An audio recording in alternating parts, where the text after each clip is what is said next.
Hey guys, Rick out here at your house and wanted to get you a video update of the things going on this week and last week.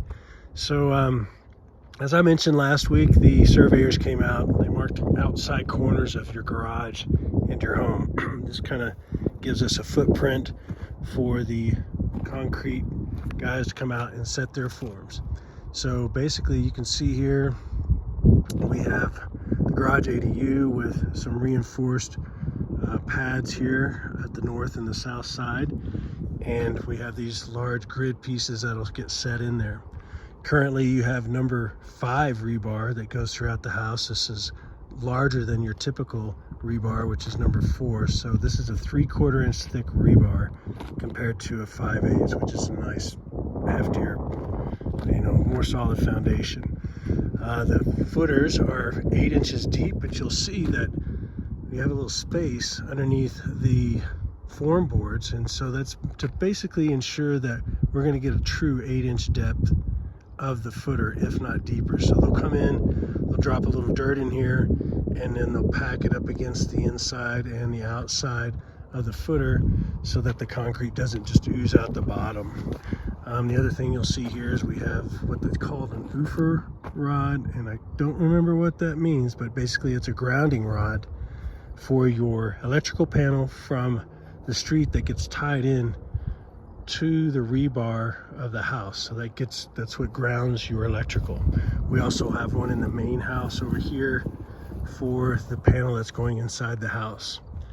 The other things over here, we obviously same routine, but we have some reinforced areas on these inside corners of the house. And so basically right now you can tell that it's not going to be 2 separate sections of concrete, but basically now that this outside corner is set, they'll come in and cut this inside corner here and here, so to actually make this concrete a larger pad here. They'll be cutting this and that as well. So then we'll have a nice big pad on these corners where it calls out for it. Now once this all gets poured, or after it gets inspected, once it gets poured, then the surveyors will come back out, mark those exterior corners again on top of the footer, and then we'll start setting the ICF block.